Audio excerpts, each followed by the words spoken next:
Good evening, everybody. It's Cultivated Minister Leland Thomas, and this is my Chapter 10 review on the short-term counseling.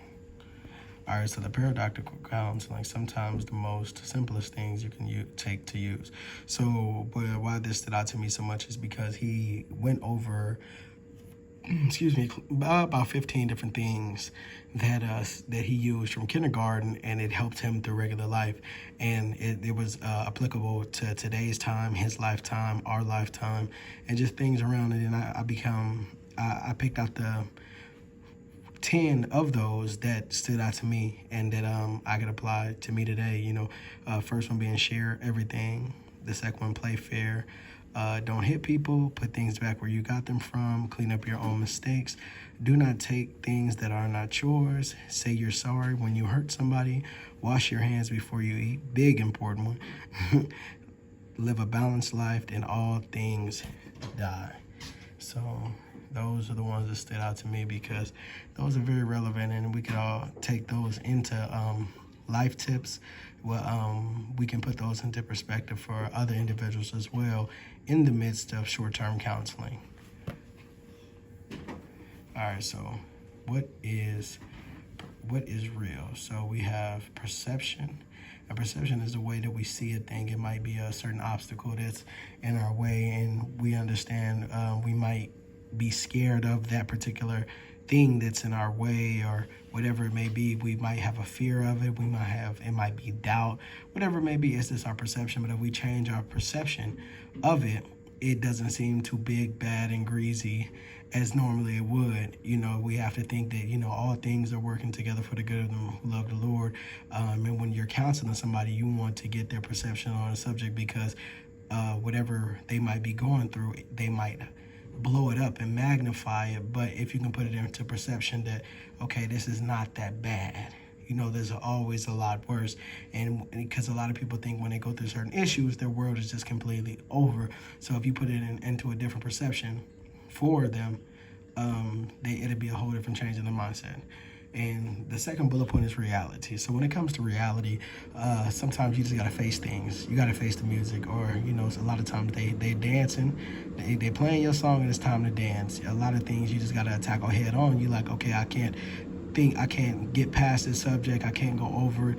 I can't go under it. So I might as well go through it type mentality. So when something is a reality, you have to live with it, deal with it, and dwell with it. And sometimes we got to help I'm not going to say clients, the counselees, realize that, hey, this is reality and I'm dealing with this and I'm going to make this happen as best as I can. The third bullet point being decision. Decision being so important because the decisions that we make after the fact of identifying a problem and not identifying the perception of the problem, and then the problem become reality. Now it's time to decide, what are we going to do about this? Are we going to take this to the next level? Are we going to cry about it, or are we going to make it happen? And that's a very good process of solving issues with the individual. You tell them, hey, okay, so now it's time to make a decision. What are we going to do about this? So that's why I picked that. Next, the nature of reframing. So the nature of reframing was actually a good one too. So this stood out to me tremendously as well. I liked it, the whole concept of the nature of reframing, because you can put stuff in a different light normally than we would naturally think it. For something to be so big, bad, and horrible, there's always more to it. So the attributions, this involves assigning some quality or characteristic relationship or data. Variables include casual attributions, claiming of the course effective, she made me mad, or I can't because of my background. Giving them certain things, excuses, and attributions of intentions and motivations, purpose, function, claims, reasoning behind actions, and such as like, he does that just to bug me, or I just want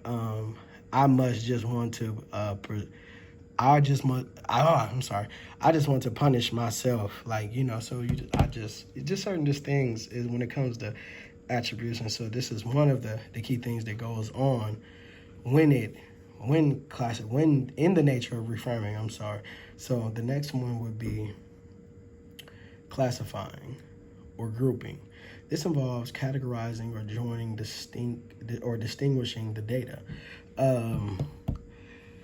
Filtering through everything, seeing what's really going on, setting certain things in order for an individual to have a certain perspective on, different things. Okay, we're going to set this over here. We're going to set that over here.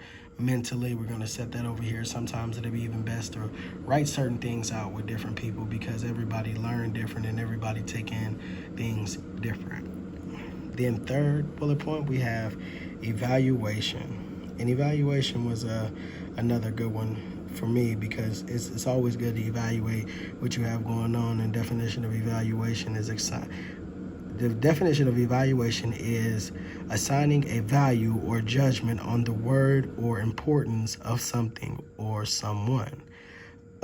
Examples of that is that's not important right now, or is it valuable, or is it a valuable experience to me? You're making a choice. You're choosing life or death. You're evaluating your cards on the table. You're evaluating whatever it is that you're facing. Sometimes we have many options of solving certain issues, and the counselee might have different options, and we always want to present them with different options.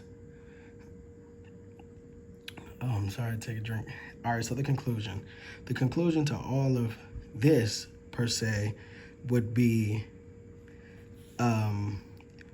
conclusion or implied significance, drawing a conclusion about the meaning or implication of an experience,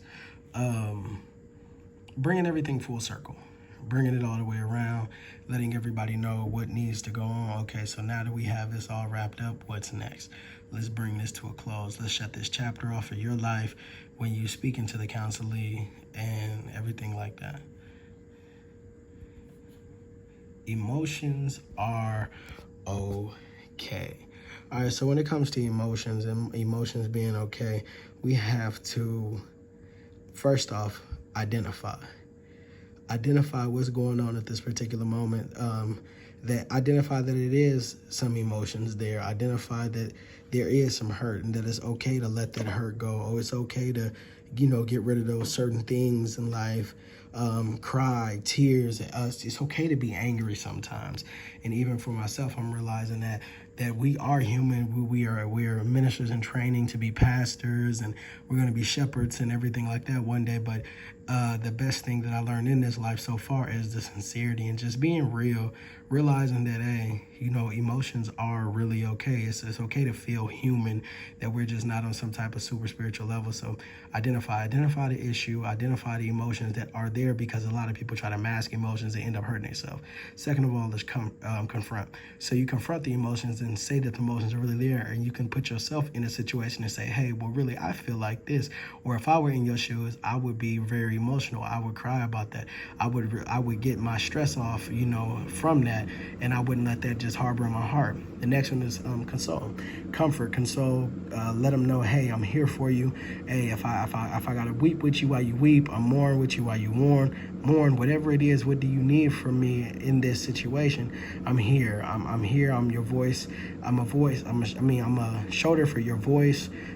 I'm a shoulder for you to cry on with your voice and everything like that. Whatever you need, I'm here, and we can go from there. So the last one is conclusion. So in conclusion, this is chapter 10 review. It had a lot of good information, a lot of good insight. It was very helpful, actually.